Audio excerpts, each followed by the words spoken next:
Chapter 5 British शक्ति का विस्तार एवं सुदृढ़ीकरण। पार्ट 4 पंजाब विजय। सिखों के अधीन पंजाब का एकीकरण। गुरु गोविंद सिंह की हत्या के बाद फैजुल्लापुरिया के कपूर सिंह ने खालसा दल की नींव डाली। खालसा दल तथा अन्य सिख सरदारों के एकीकरण हो जाने के कारण पंजाब में सिखों की स्थिति मजबूत हुई और उनके प्रयासों से मुगल शासन समाप्त प्राय हो गया। इसके बाद सिखों ने 1773 के अंत तक पंजाब के समस्त मैदानी भाग एवं पूर्व में सहारनपुर से पश्चिम में अटक तथा उत्तर में पहाड़ी भाग से लेकर दक्षिण में मुल्तान तक अपना साम्राज्य विस्तार किया। इस प्रकार सिखों को एक स्वतंत्र राज्य की स्थापना में सफलता मिली, परंतु उनमें शासकीय प्रकार का अभाव था। वे 12 मिसलों में बटे हुए थे। सुकरचकिया मिसल एवं रणजीत सिंह। सुकरचकिया मिसल के प्रमुख रणजीत सिंह ने अपनी योग्यता और बुद्धिमत्ता से संपूर्ण सिख मिसलों को मिलाकर एक संगठित सिख शक्ति का निर्माण किया। रणजीत सिंह के समय में 12 सिख मिसलें थी। आहलूवालिया, भंग, डलवालिया, फैजुल्लापुरिया, कन्हैया, पंजगढ़िया, नकई, सहिंदा, निशानवालिया, फुलकिया, रामगढ़िया और सुकरचकिया।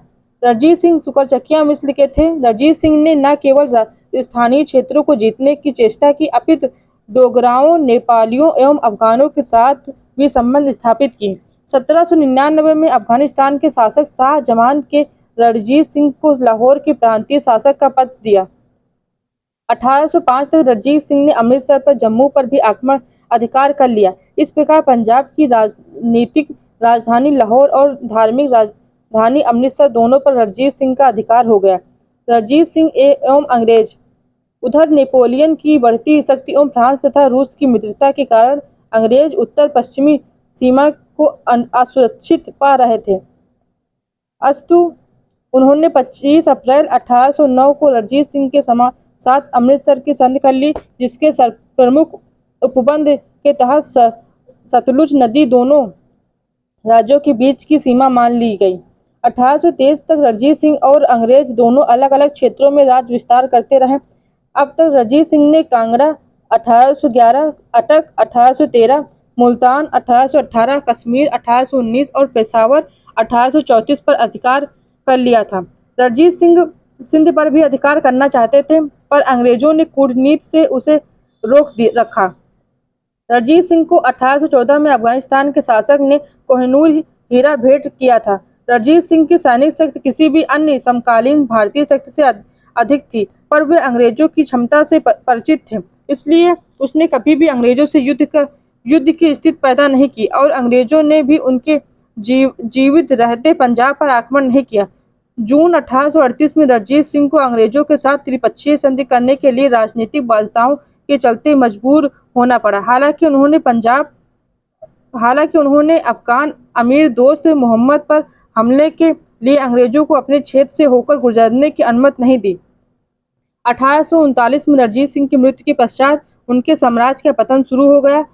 कुचक्री राजनीतिज्ञों तथा महत्वाकांक्षी सेनापतियों के षड्यंत्रों के फलस्वरूप 1845 से 1849 के 4 वर्षों की अल्प समयांतराल में सिखों को 2 युद्धों का सामना करना पड़ा, जिससे उनका स्वतंत्र राज अस्तित्वहीन हो गया।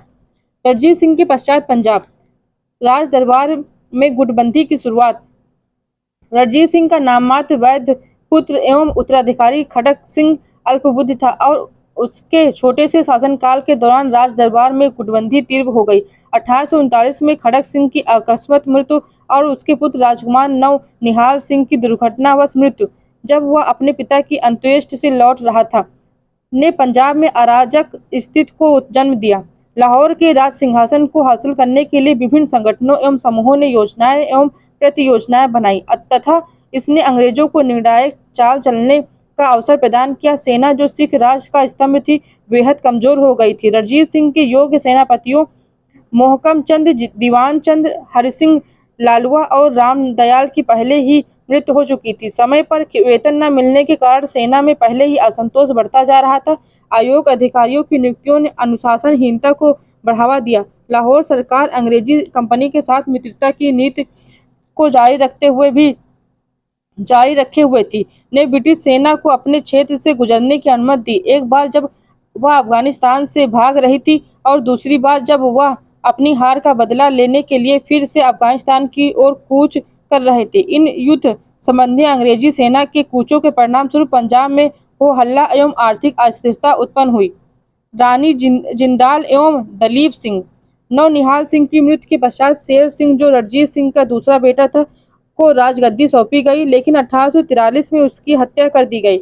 इसके उसके तुरंत बाद दलीप सिंह, और जो रणजीत सिंह का आवयस्क पुत्र था, को महाराजा घोषित किया गया तथा रानी जिंदाल को प्रतिशासन व्यवस्थापक और हीरा सिंह डोगरा को वजीर नियुक्त किया गया। हीरा सिंह दरबारी षड्यंत्र का शिकार हो गया और 1844 में उसकी हत्या कर दी गई।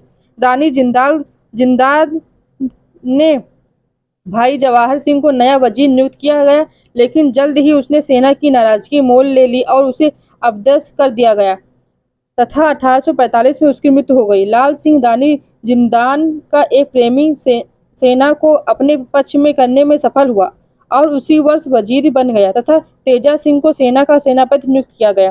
प्रथम आंग्ल सिख युद्ध 1845 से 1846। 1843 में सिंध पर अधिकार कर लेने और रणजीत सिंह का भय समाप्त हो जाने के बाद अंग्रेज पंजाब का अधिकार करने की ताक में थे।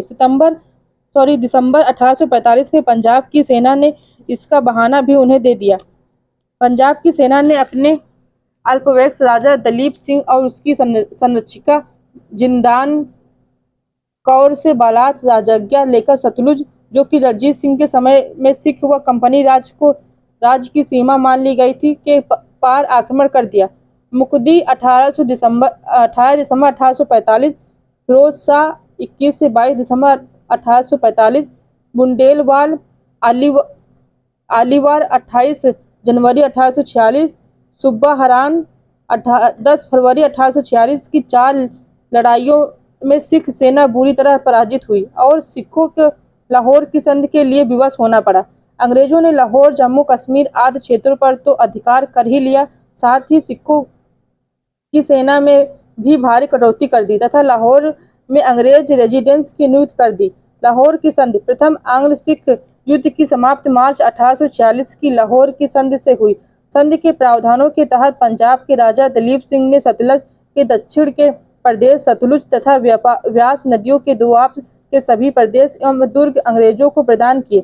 सिख सेना की संख्या सीमित कर दी गई। अंग्रेजी सेना को पंजाब में निर्बाध रूप से विचरण का अधिकार मिला और यह भी निर्धारित हुआ कि पंजाब में अंग्रेजों के अतिरिक्त किसी अन्य विदेशी यूरोपियों को नौकरी नहीं दी जाएगी। दलीप सिंह को पंजाब का महाराजा स्वीकार किया गया। जिंदान उनकी संरक्षिका बनी तथा लाल सिंह को प्रधानमंत्री नियुक्त किया गया। अब पंजाब की जगह लाहौर में सरकार की स्थापना हुई और ब्रिटिश गवर्नर जनरल ने उसके आंतरिक मामले में हस्तक्षेप न करने का आश्वासन दिया। भैरोवाल की संधि। सिख कश्मीर के मामले में लाहौर संधि से संतुष्ट नहीं थे, इसलिए उन्होंने विद्रोह कर दिया। दिसंबर 1846 में भैरोवाल की संधि की गई। इस संधि के प्रावधानों के अनुसार रानी जिंदान को प्रतिशासन व्यवस्थापक के पद से हटा दिया गया और पंजाब के लिए एक प्रतिशासन परिषद गठित की गई। परिषद में अंग्रेज रेजिडेंट हेनरी लॉरेंस की अध्यक्षता में 8 सिख सरदारों को शामिल किया गया और इस प्रकार अंग्रेजों ने संपूर्ण पंजाब पर अपना अप्रत्यक्ष नियंत्रण स्थापित कर लिया। द्वितीय आंग्ल सिख युद्ध 1848 से 49। लाहौर की संधि और भैरोवाल की संधि सिखों के लिए पूर्ण रूप से अपमानजनक थी और इसे स्वीकार कर पाना उसके लिए असंभव था। संधि के बाद बहुत से सिख सैनिकों को सेवा मुक्त कर दिया गया, जिससे वे बहुत ही अधिक रुष्ट थे। रानी जिंदान के साथ अमानवीय व्यवहार किया गया और उन्हें कैदी के रूप में बनारस भेज दिया गया, जिससे सिखों में रोष बढ़ गया। मूल राज मुल्तान के गवर्नर की जगह कहान सिंह को नया गवर्नर नियुक्त किया गया। मूल राज ने नए गवर्नर को सत्ता सौंप दी, लेकिन उसके समर्थकों ने नए गवर्नर के साथ नियुक्त 2 अंग्रेज अधिकारियों को मार डाला। अंग्रेजों ने इस विद्रोह को कुचलने के लिए शेर सिंह अट्टारीवाला के नेतृत्व में एक सैनिक टुकड़ी भेजी। हालांकि शेर सिंह मूलराज से मिल गया, जिससे विद्रोहियों की ताकत में इजाफा हुआ। इसे युद्ध का तात्कालिक कारण कहा जा सकता है। लॉर्ड डलहौजी भारत का गवर्नर जनरल एक विस्तारवादी था और उसे पंजाब को पूरी तरह करने का बहाना मिल गया। युद्ध। लॉर्ड डलहौजी ने स्वयं पंजाब की ओर कूच किया। पंजाब को अंतिम रूप से समामेलित करने से पहले 3 महत्वपूर्ण युद्ध लड़े। ये 3 युद्ध थे: कंपनी के commander in chief sir Hugh डफ के नेतृत्व में रामनगर का युद्ध, जनवरी 1849 में चिलियानवाला का युद्ध, और 21 फरवरी 1849 को गुजरात का युद्ध हुआ और सिख सेना ने रावलपिंडी में आत्मसमर्पण कर दिया तथा इसके अफगान सहायक भारत से बाहर खदेड़ दिए गए। गुजरात भारत के आज का गुजरात नहीं था, अपितु यह झेलम नदी के तट पर एक छोटा शहर था। परिणाम: युद्ध के अंत में 1849 में शेर सिंह और सिख नेता ने आत्मसमर्पण कर दिया। पंजाब का समामेलन कर दिया गया और अर्ल ऑफ डलहौजी को उनकी सेवाओं के लिए ब्रिटिश संसद ने धन्यवाद दिया तथा लॉरेंस ब्रदर्स, हेनरी एवं जॉन और चार्ल्स मार्शल का एक 3 सदस्यीय बोर्ड गठित किया गया जिससे पंजाब का शासन करना था। 1853 में बोर्ड को निरस्त कर दिया गया और पंजाब मुख्य आयुक्त के अधीन आ गया। जॉन लॉरेंस को पहला चीफ कमिश्नर बनाया गया। आंग्ल सिख युद्धों का महत्व। 1845-46 और 1848-49 के आंग्ल सिख युद्धों से भारत में अंग्रेजों को विशिष्ट सैन्य अनुभव प्राप्त हुआ, जो अपने विरोधियों के सैन्य कौशल पर ध्यान देने की अपेक्षा क्षेत्र या जलवायु जैसे कारकों पर ध्यान देने के अभ्यस्त हो चुके थे। लाहौर के सिख साम्राज्य की सेना की नियमित टुकड़ियों और यूरोपियन तर्ज पर शस्त्रों से सुसज्जित सैनिकों ने ब्रिटिश सेना के सम्मुख दृढ़ निश्चयी एवं साधन संपन्न शत्रु को प्रस्तुत किया। आंग्ल सिख युद्धों ने दोनों पक्षों के युद्ध कौशल को पारस्परिक सम्मान प्रदान किया। सिखों ने 1857 के भारतीय विद्रोह में ब्रिटिश शासन के लिए निष्ठापूर्वक युद्ध किया और अन्य विभिन्न अभियानों तथा 1847 में भारतीय स्वतंत्रता प्राप्ति तक कई युद्धों में अंग्रेजों का साथ दिया। ब्रिटिश प्रभुता का प्रशासनिक नीति द्वारा विस्तार। कंपनी द्वारा 1757 से 1857 के दौरान ब्रिटिश परमोच्चता की साम्राज्यवाद विस्तार एवं सुदृढ़ीकरण की प्रक्रिया, दो तरफा पद्धति, विजय एवं युद्ध द्वारा समामेलन की नीति और कूटनीतिक एवं प्रशासनिक तंत्र द्वारा समामेलन की नीति के माध्यम से पूरी की गई। हम यह पहले ही विवेचित कर चुके हैं कि कंपनी ने किस प्रकार बंगाल, मैसूर, मराठा और सिख जैसे बड़ी भारतीय शक्तियों को एक एक कर परास्त एवं अधीन किया, मुख्य रूप से उनके विरुद्ध युद्ध करके, लेकिन अन्य कई शक्तियों को अधीन करने के लिए ब्रिटिश शासकों ने कूटनीतिक एवं प्रशासनिक नीतियों को आजमाया। इस संदर्भ में हम वारेन हेस्टिंग की रिंग फेंस पॉलिसी, वेलेस्ली की सहायक संधि और डलहौजी के व्यक्तिगत सिद्धांत को उद्धृत कर सकते हैं और देख सकते हैं कि भारत में ब्रिटिश प्रभुत्व को विस्तार किस प्रकार हुआ। घेरे की नीति अर्थात घेरे या रिंग फेंस की नीति।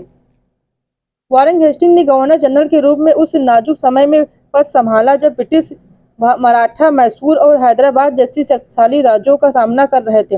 उसने रिंग फेंस की नीति का अनुसरण किया, जिसका उद्देश्य बफर जोन बनाकर कंपनी की सीमाओं की रक्षा करना था। वारेन हेस्टिंग की यह नीति मराठा और मैसूर के साथ उनके युद्ध में प्रतिबिंबित हुई।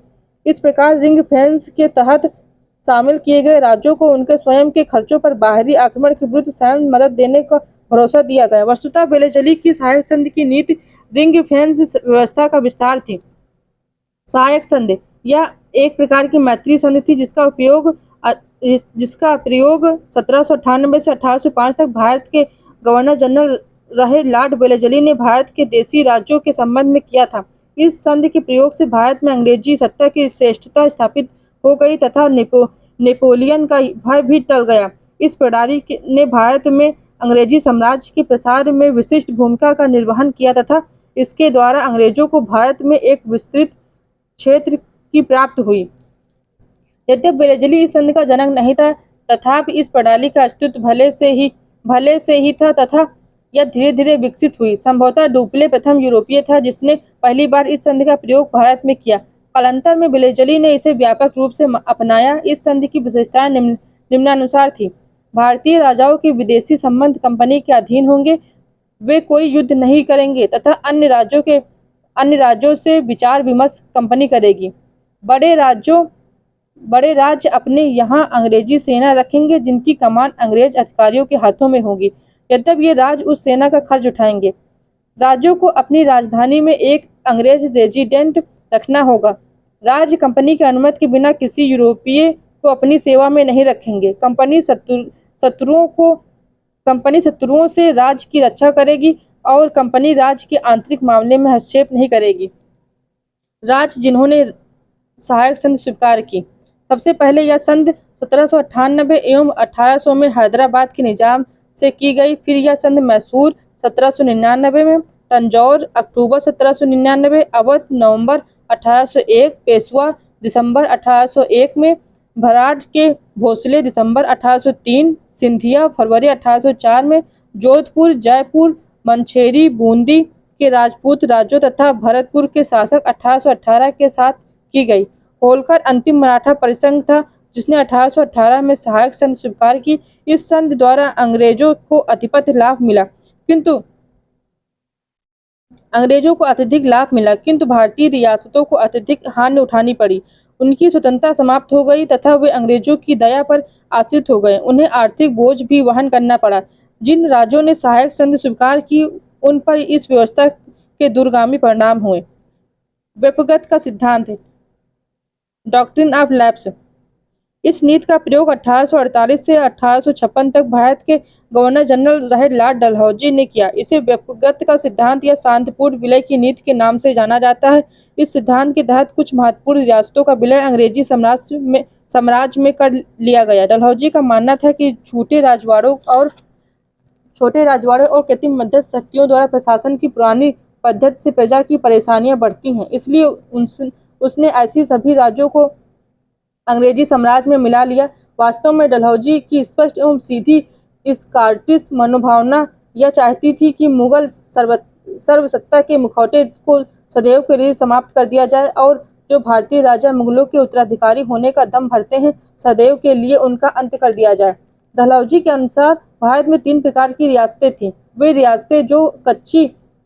रियासतें जो कभी सर्वोच्च सत्ता के अधीन नहीं थी तथा कर अदा नहीं करती थी। वे रियासतें जो कभी मुगलों या मराठों के अधीन थी तथा अब अंग्रेजों के अधीन आ गई थी, तथा वे रियासतें जो अंग्रेजों द्वारा जीवित या पुनर्स्थापित की गई थी। समामेलित व्यक्तिगत राज्य या रियासतें। इस प्रकार डलहौजी ने ऐसी सभी रियासतों को अंग्रेजी साम्राज्य में मिलाने का प्रयास किया जो उनके अधीन नहीं थी। उसने इस नीति द्वारा जिन राज्यों या रियासतों को कंपनी साम्राज्य में मिला लिया वे इस प्रकार थी: सतारा 1848 में, जैतपुर और संभलपुर 1849 में, बघाट 1850 में, उदयपुर 1852 में, झांसी 1853 में और नागपुर 1854 में। लॉर्ड डलहौजी ने कुप्रशासन के आधार पर नवाब वाजिद अली शाह को हटा दिया और 1856 में अवध को समामेलित कर लिया।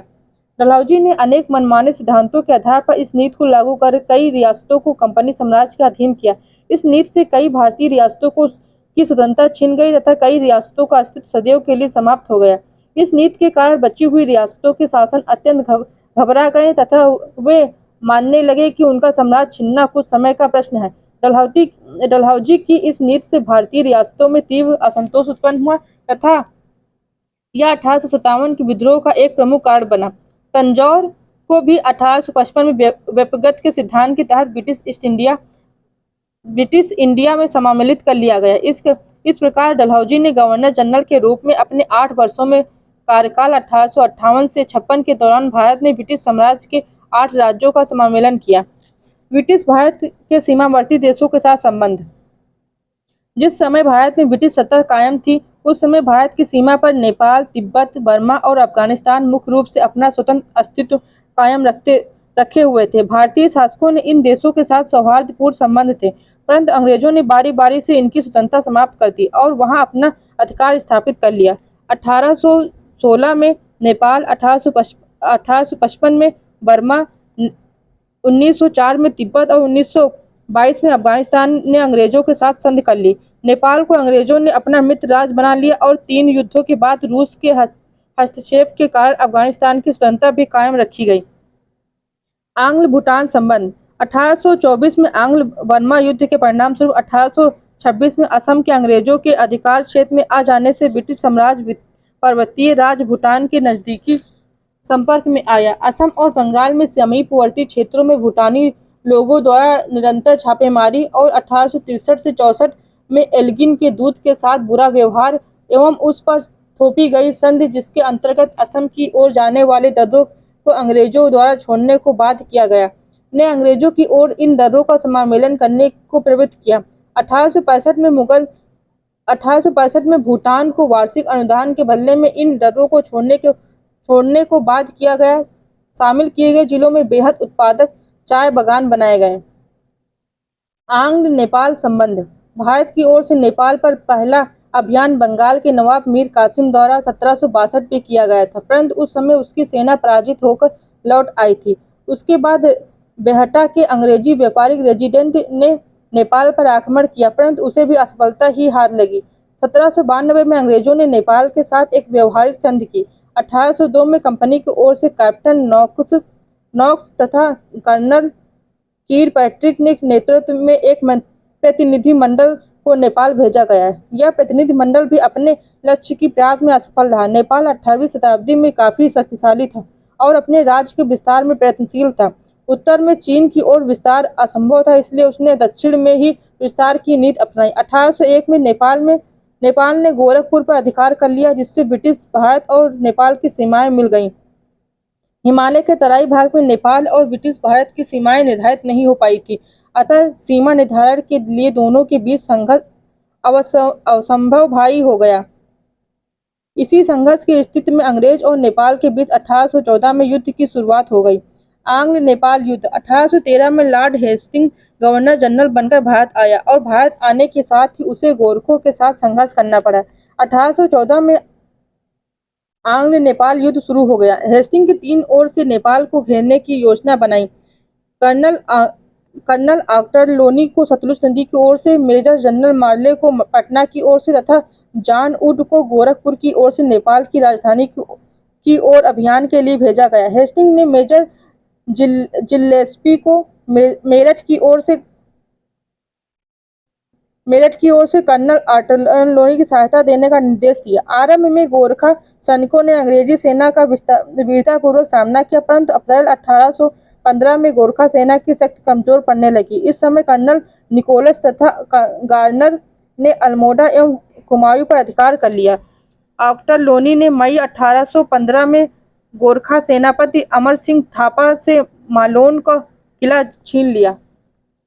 युद्ध के दौरान ही अंग्रेजों ने कुछ पहाड़ी जातियों को अपनी सेना में भर्ती कर लिया, जिससे उन्हें युद्ध में काफी सहायता मिली। युद्ध में पराजय की स्थिति को देखते हुए गोरखों ने अंग्रेजों के साथ संधि का प्रस्ताव रखा, परंतु नेपाल में उग्र दल के बहुमत में होने तथा अंग्रेजों द्वारा संधि के लिए कठोर शर्तें रखे जाने के कारण संधि वार्ता नहीं हो सकी। इन परिस्थितियों में आंग्ल नेपाल युद्ध फिर से शुरू हो गया।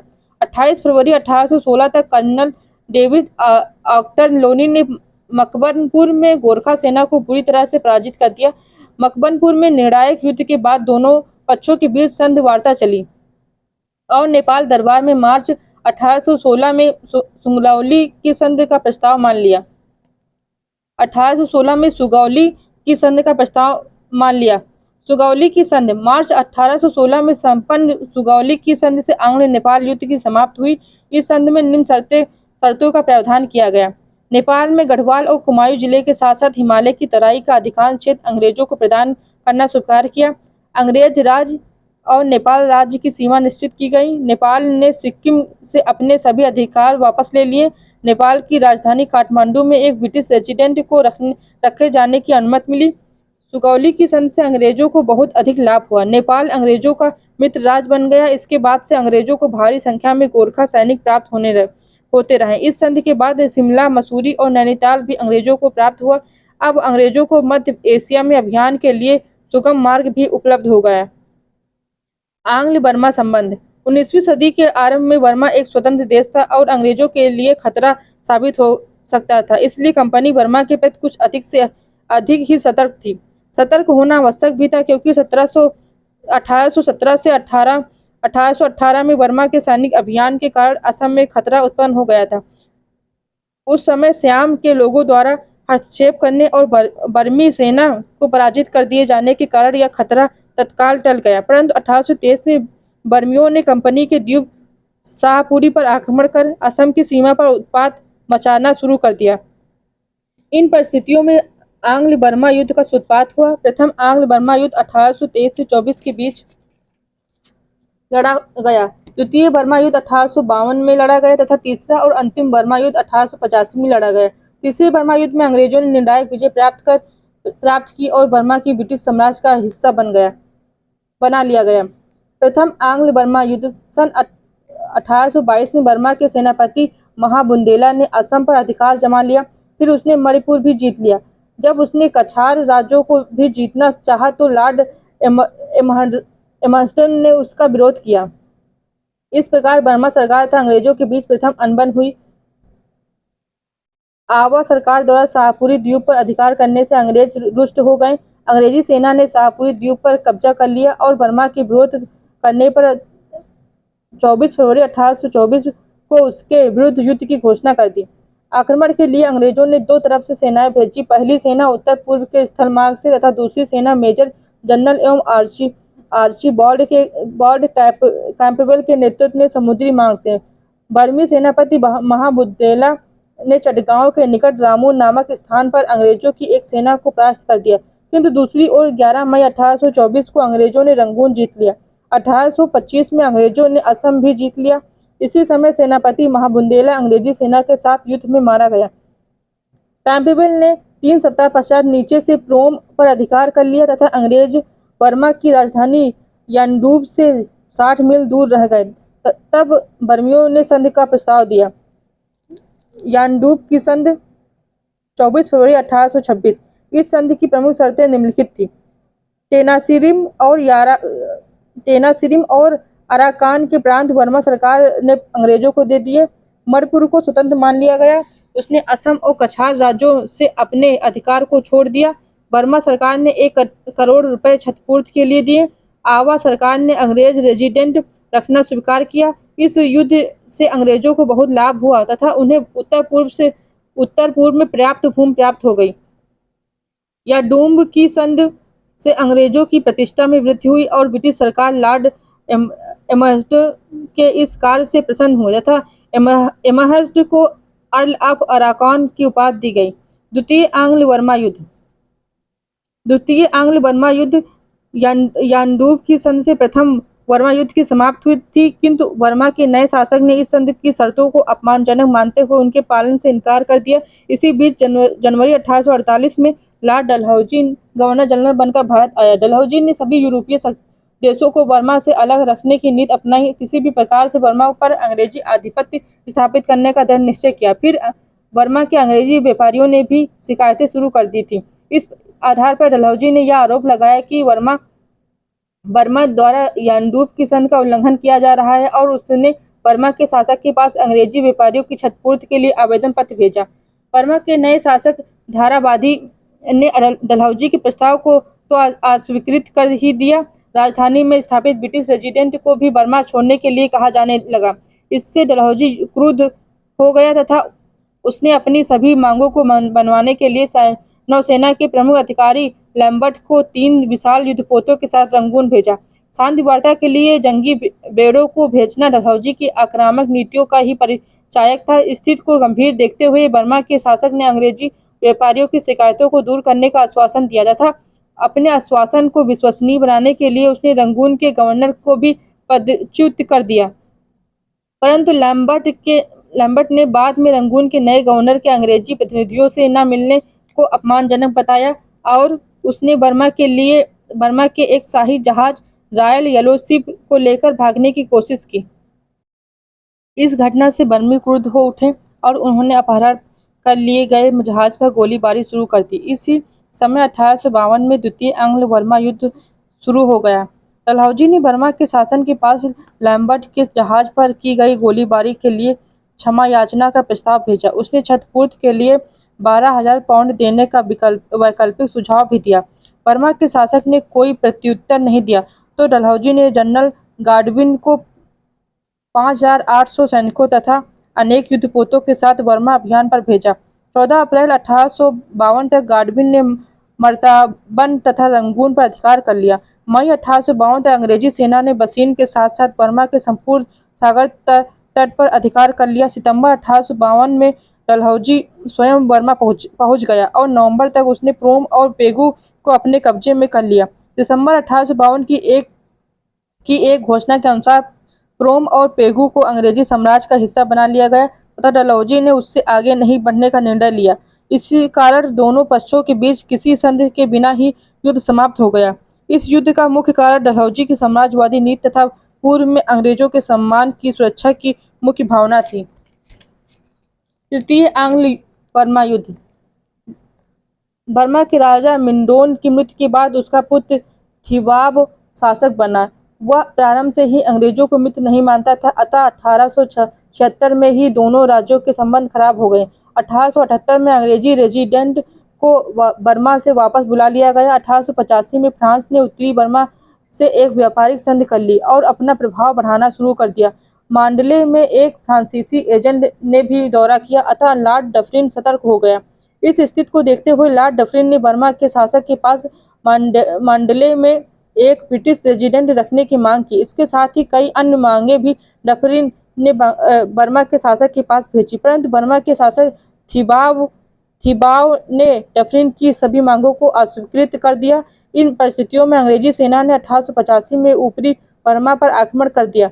मात्र 14 दिनों के युद्ध में अंग्रेजी सेना ने संपूर्ण ऊपरी बर्मा तथा उसकी राजधानी मांडले पर भी अधिकार कर लिया और 1 जनवरी 1886 को बर्मा का समामेलन कर दिया गया। थिबाव और उसके कुटुंबी रत्नागिरी भेज दिए गए।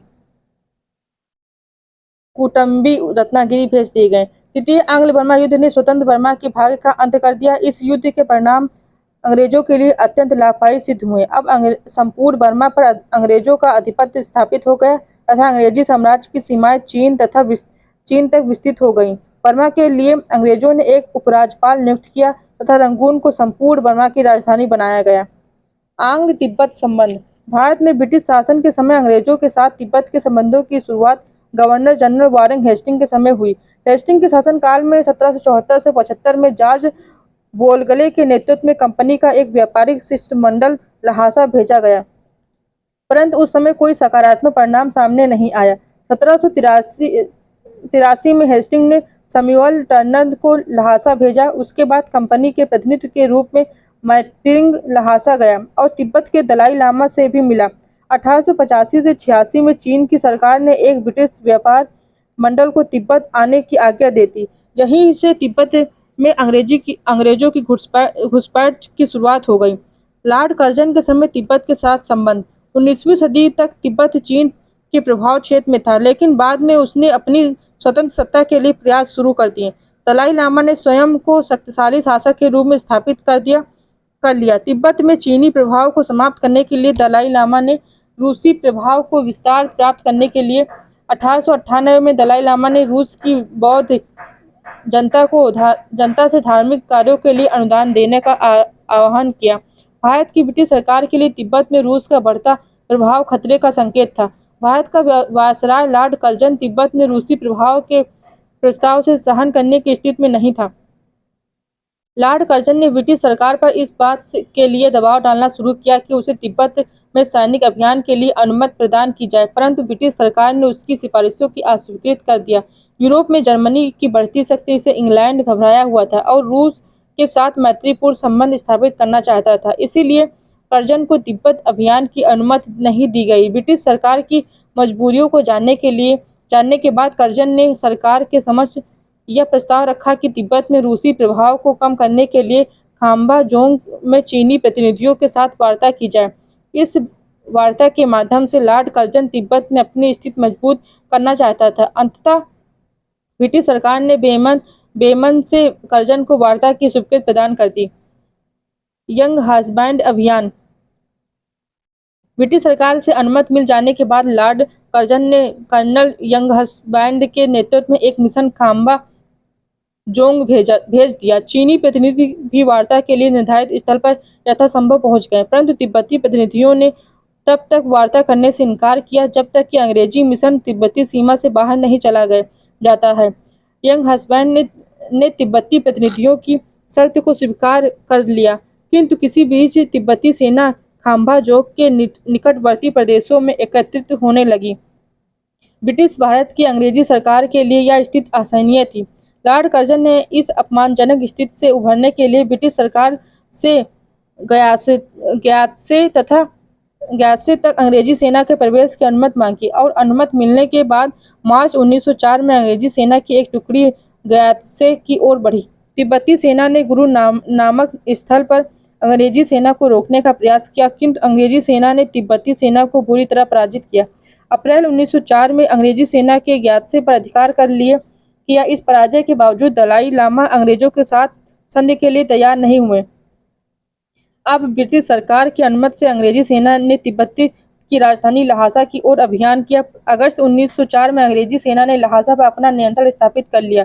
इस स्थिति में दलाई लामा तिब्बत छोड़कर भाग गया। 7 दिसंबर 1904 को अंग्रेजों ने दलाई लामा के प्रतिनिधि के साथ लहासा की संधि कर ली और आंग्ल तिब्बत युद्ध समाप्त हो गया। लहासा की संधि द्वारा अंग्रेजों और तिब्बत के बीच युद्ध की समाप्त हुई और उसमें निम्नलिखित प्रावधान किए गए। अंग्रेजों को यांगत्से, मातुंग और गरतोक में व्यापारिक केंद्र स्थापित करने के अधिकार मिले। ग्यात्से में ब्रिटिश रेजिडेंट की नियुक्ति की स्वीकृति मिली। लहासा पर भी नियंत्रण रखने का अधिकार मिला। बाद में रूसी हस्तक्षेप से रेजिडेंट के लहासा जाने का अधिकार समाप्त कर दिया गया। युद्ध की क्षतिपूर्ति के लिए तिब्बत पर 75 लाख रुपए देने का बोझ डाला गया। बाद में रूसी हस्तक्षेप और भारत मैत्री जॉन ब्रैंडिरिक के सुझाव के आधार पर क्षतिपूर्ति की राशि को घटाकर 25 लाख रुपए कर दिया गया। हर्जाने की राशि प्राप्त होने तक चुंबी घाटी को अंग्रेजों ने अपने पास बंधक के रूप में रखने का निर्णय लिया। बाद में रूसी हस्तक्षेप से 3 वार्षिक किस्तों के भुगतान के बाद ही चुंबी को खाली कर देने का निर्धारण हुआ और तिब्बत को इस बात के लिए भी बाध्य किया गया कि वह किसी भी विदेशी प्रतिनिधि को तिब्बत में आने की अनुमति नहीं देगा तथा किसी भी विदेशी राज्य को तिब्बत में रेल, सड़क, तार तथा खानों के क्षेत्र में कोई भी सुविधा नहीं दी जाएगी। संधि का महत्व। इस संधि के तहत कर्जन के तिब्बत में रूसी प्रभाव के विस्तार मांगों को अवरुद्ध कर दिया। तत्कालीन परिस्थितियों में कर्जन की तिब्बत नीति सफल नहीं प्रतीत होती है, किंतु उसकी इस नीति की आलोचना भी खूब की जाती है। कर्जन की तिब्बत नीति ने ब्रिटिश सरकार के लिए अनेक प्रकार की परेशानियां उत्पन्न कर दी। कर्जन की इस नीति ने ब्रिटिश तथा रूस के बीच बढ़ रहे मधुर संबंधों में खटास उत्पन्न कर दी। आलोचकों के एक वर्ग द्वारा यह कहा जाता है कि तिब्बत विजय से अंग्रेजों को कोई विशेष लाभ नहीं हुआ और इस अवधारणा की पुष्टि लोबर्ट फ्रेजर के उस कथन से हो जाती है जिसमें उसने कहा है कि हम अपने क्षेत्र को आशानुरूप विस्तृत नहीं कर सके और भारत के उत्तरी पश्चिमी क्षेत्र में निरंतर विकट स्थिति उत्पन्न कर ली। परंतु कर्जन के आलोचकों को यह समझ लेना चाहिए कि उस समय तिब्बत में रूस का बढ़ रहा प्रभाव निश्चित रूप से अंग्रेजों के लिए खतरनाक था और यदि तत्काल भारत की अंग्रेजी सरकार द्वारा कोई ठोस कदम नहीं उठाया गया होता तो तिब्बत के सीमावर्ती क्षेत्र से उसके लिए हमेशा खतरा उत्पन्न होता रहता। इस दृष्टि से तत्कालीन परिस्थितियों में कर्जन की सोच सकारात्मक थी, भले ही वह ब्रिटेन की सरकार के लिए संकट उत्पन्न करने वाली साबित हुई। आंग्ल अफगान संबंध। भारत की उत्तरी पश्चिमी सीमा पर अफगानिस्तान राज्य अवस्थित था। 19वीं सदी के उत्तरार्ध में रूस तीव्र गति से पूर्व दिशा की ओर बढ़ रहा था। धीरे धीरे वह अफगानिस्तान और फारस की सीमा तक पहुंच गया। यह स्थिति ब्रिटिश साम्राज्य के लिए खतरे का संकेत थी। रूस द्वारा भारत पर आक्रमण का पूर्वानुमान कर रूस से भारत की सुरक्षा हेतु अंग्रेजों द्वारा 2 प्रकार की नीतियां बनाई गई, अग्रगामी विचारधारा और कुशल आक्रामकता। अग्रगामी विचारधारा की नीति के तहत अंग्रेजों ने अफगानिस्तान के आंतरिक मामले में हस्तक्षेप किया और परिणाम स्वरूप अफगान अमीरों के बीच 2 युद्ध लड़े गए। कुशल आक्रामकता की नीति का पालन वायसराय लॉर्ड लॉरेंस के समय से लेकर वायसराय लॉर्ड नॉर्थब्रुक तक किया गया। प्रथम अफगान युद्ध में अंग्रेजों को काफी क्षति उठानी पड़ी और इसीलिए उसे कुशल आक्रामकता की नीति को अपनाना पड़ा। भारत की ब्रिटिश सरकार ने समय समय पर इन दोनों की नीतियों का पालन किया। प्रथम आंग्ल अफगान युद्ध त्रिपक्षीय संधि 1838 के तुरंत बाद यह युद्ध 1839 से लेकर 1842 के बीच 4 वर्षों तक लड़ा गया। युद्ध की शुरुआत गवर्नर जनरल लॉर्ड ऑकलैंड के समय हुई और समाप्त गवर्नर जनरल लॉर्ड एलनबरो के समय। लॉर्ड ऑकलैंड 1835 में गवर्नर जनरल बनकर भारत आया। 1826 से अफगानिस्तान में शाह शुजा को हटाकर दोस्त मोहम्मद शासन कर रहा था। रणजीत सिंह ने 1823 में पेशावर को जीत लिया था, जिससे सिख राज अफगानिस्तान के लिए एक खतरा बन गया था। अब अब्दाली वंशज शाह शुजा भी अपने खोए हुए राज को पुनः प्राप्त करने हेतु प्रयासरत था। फारस का शासक मोहम्मद मिर्जा रूस का मित्र था। कंधार का शासक फारस के सहयोग के हेरात प्राप्त करना चाहता था।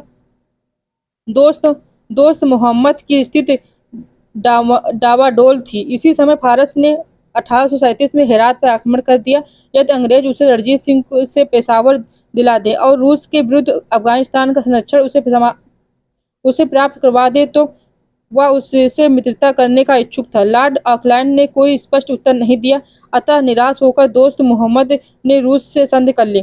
सितंबर 1836 में कैप्टन अलेक्जेंडर बर्न्स को नाममात्र के लिए व्यापारिक परंतु वास्तव में राजनैतिक उद्देश्यों से अफगानिस्तान भेजा गया और उसी समय रूसी प्रतिनिधि कैप्टन विटकेविच भी अफगानिस्तान गया। लॉर्ड ऑकलैंड उससे अत्यंत रुष्ट हो गया तथा उसने अफगानिस्तान पर आक्रमण करने का निश्चय किया।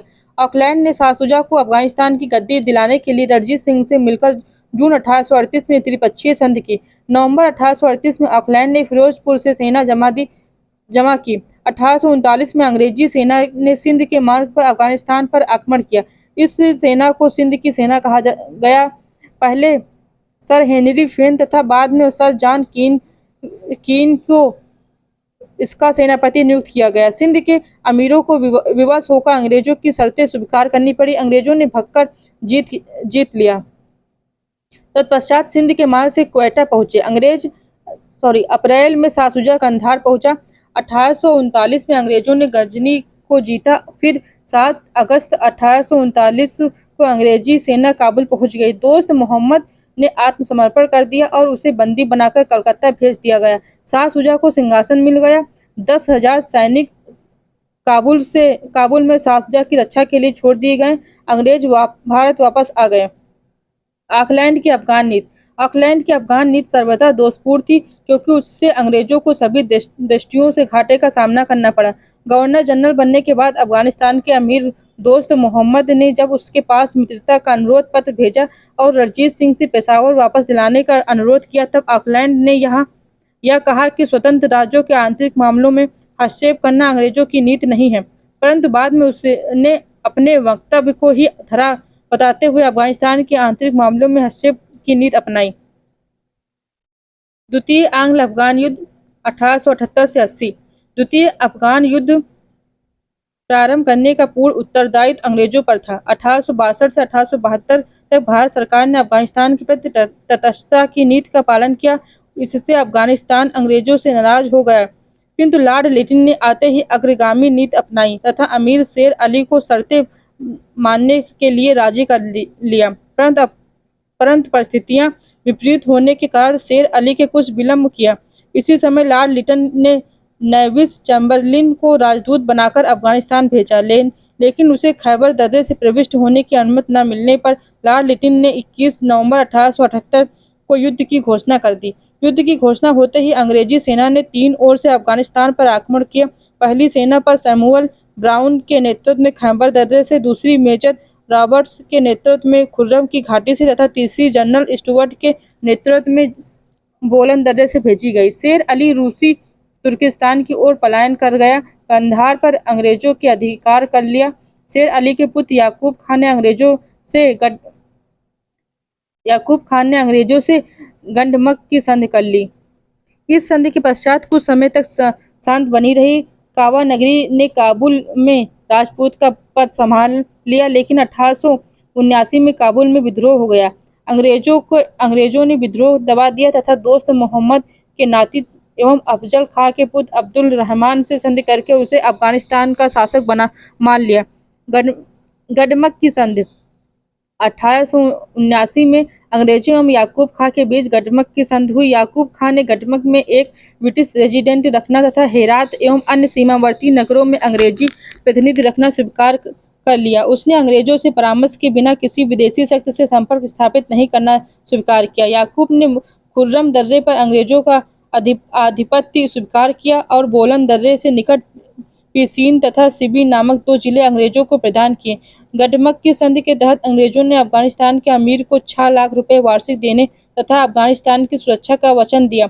इस संधि से भारत का वायसराय लॉर्ड लिटन तथा ब्रिटेन के प्रधानमंत्री बेंजामिन डिज़रायली काफी खुश हुए। लिटन की अफगान नीति 1876 में लॉर्ड लिटन भारत का वायसराय बना। उसके शासनकाल में भारत की ब्रिटिश सरकार द्वारा निश्चित और स्पष्ट विदेश नीति को क्रियान्वित किया गया। लिटन भारत में डिज़रायली द्वारा नियुक्त किया गया था। डिज़रायली की नीति गौरवपूर्ण पार्थक्य, निर्धारित सीमाओं और अपने प्रभाव क्षेत्रों को कायम रखने की थी। डिज़रायली अफगानिस्तान के साथ संबंधों को अनिश्चिततापूर्ण बनाए रखने के पक्ष में नहीं था, इसलिए उसने लिटन को भारत में यह स्पष्ट आदेश देकर भेजा था कि वह अफगानिस्तान की अमीर के साथ निश्चित, समानांतर और व्यवहारिक संधि स्थापित करे। उसी के आदेश पर लिटन ने अफगानिस्तान के अमीर से यह मांग की कि वह अपने देश में एक ब्रिटिश रेजिडेंट रखे, परंतु अफगानिस्तान के अमीर ने अनेक कारणों से ब्रिटिश रेजिडेंट को रखने से इनकार कर दिया और अंततः लॉर्ड लिटन को अफगानिस्तान के साथ युद्ध करना पड़ा। लिटन की अफगान नीति गंभीरतापूर्वक निर्धारित हुई थी और उसका क्रियान्वयन भी दक्षतापूर्वक हुआ था, परंतु उसमें एकमात्र दोष काबुल में एक स्थायी अंग्रेजी रेजिडेंट रखने की जिद थी और उसी दोष ने लिटन की नीति एवं स्वयं लिटन तथा डिज़रायली के सर्वनाश का मार्ग प्रशस्त किया।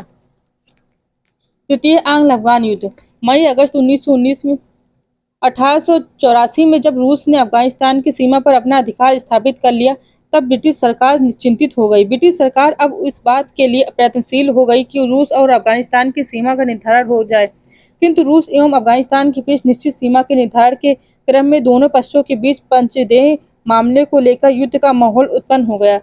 अब्दुल रहमान अंग्रेजों द्वारा संरक्षित था, इसलिए इस स्थिति में अंग्रेजों और रूस के बीच युद्ध का संकट उत्पन्न हो गया, परंतु भारत के तत्कालीन वायसराय लॉर्ड डफरिन की दूरदर्शिता तथा अब्दुल रहमान के व्यवहारिक ज्ञान के कारण युद्ध का संकट टाल दिया गया। इस बीच अब्दुल रहमान ने यह घोषणा कर दी कि उसे यह निश्चित रूप से नहीं मालूम है कि पंचदेह अफगानिस्तान का हिस्सा है या नहीं, और इसके साथ ही उसने यह भी कह दिया कि यदि पंचदेह की क्षतिपूर्ति किसी अन्य क्षेत्र से कर दी जाए तो वह पंचदेह पर अपना अधिकार छोड़ देगा। जुलाई 1887 में अफगानिस्तान की उत्तरी सीमा के संबंध में रूस, ब्रिटिश सरकार, भारत सरकार तथा अफगानिस्तान के बीच एक समझौता हो गया। पंचदेह पर रूस का, जबकि जुल्फिकार दर्रे पर अफगानिस्तान का आधिपत्य स्वीकार किया गया। पंचदेह के मामले को लेकर उत्पन्न संकट का माहौल तो 1887 के समझौते से टल गया, परंतु इस स्थिति में भारत सरकार पर अतिरिक्त आर्थिक दबाव पड़ा। देशी रियासतों के शासकों के साथ मिलकर अंग्रेजी सरकार ने इंपीरियल सर्विस ट्रप्स की स्थापना की। इधर अफगानिस्तान के अमीर का रावलपिंडी में स्वागत हो रहा था और उधर रूस पूर्व की ओर अपने विस्तार में लगा था।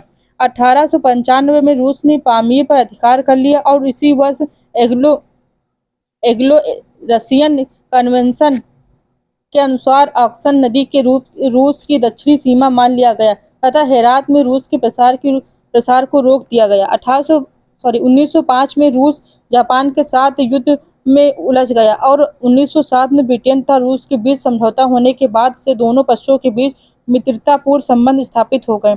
1907 में समझौता करने के समय अफगानिस्तान के अमीर हबीबुल्लाह से विचार विमर्श नहीं किया गया। इससे आंग्ल अफगान संबंध में खटास उत्पन्न हो गई। प्रथम विश्व युद्ध के दौरान जर्मनी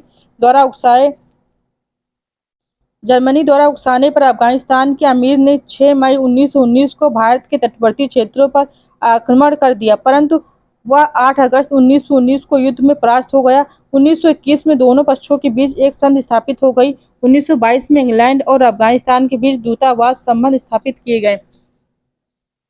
ब्रिटिश भारत एवं उत्तर पश्चिमी सीमावर्ती प्रदेश।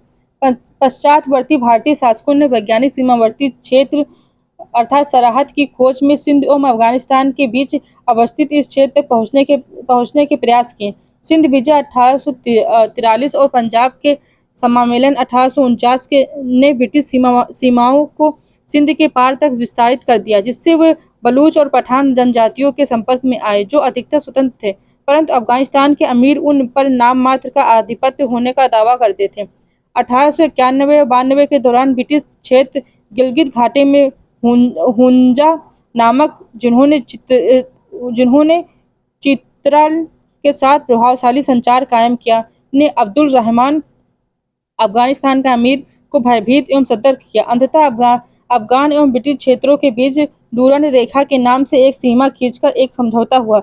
अमीर को कुछ जिले प्राप्त हुए और उसके अनुदान को बढ़ा दिया गया, लेकिन डूरंड समझौता 1893 को शांति कायम करने में असफल हो गया और जल्द ही वहां जनजातीय विद्रोह शुरू हो गए।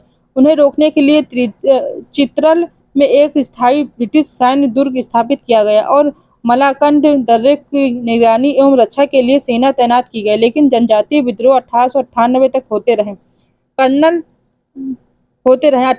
करजन 1899 और 1905 के बीच वायसराय ने निर्लिप्तता और संकेंद्रण की नीति का अनुसरण किया। उन ब्रिटिश सेनाओं को जटिल क्षेत्र को वापस बुलाया गया, जिन्हें ब्रिटिश अधिकारियों द्वारा प्रशिक्षित और निर्देशित जनजातीय लोगों द्वारा प्रतिस्थापित किया गया। उन्होंने जनजातियों को शांत बनाए रखने के लिए भी प्रोत्साहित किया। उन्होंने प्रत्यक्ष रूप से भारत सरकार पूर्व में या पंजाब के लेफ्टिनेंट गवर्नर के नियंत्रणाधीन था के नियंत्रणाधीन उत्तर पश्चिमी सीमावर्ती प्रांत का सृजन किया। समग्र तौर पर करजन की नीतियों के परिणामस्वरूप उत्तर पश्चिमी सीमा क्षेत्र में शांति कायम हुई। कभी-कभी जनजातीय विद्रोह के बाद भी वहां निरंतर शांत दशाएं बनी रहीं। जनवरी 1932 में यह घोषणा की गई कि एनडब्ल्यूएफपी को गवर्नर के प्रांत के तौर पर गठित किया जाए। 1947 से यह प्रांत पाकिस्तान में है। इसी प्रकार यह चैप्टर यहीं समाप्त होता है। नेक्स्ट चैप्टर में हम लोग पढ़ेंगे 1857 से पूर्व ब्रिटिश साम्राज्य के विरुद्ध जन असंतोष। Thank you so much. इस वीडियो को लाइक करें, हमारे चैनल को सब्सक्राइब कर बेल आइकन जरूर प्रेस करें।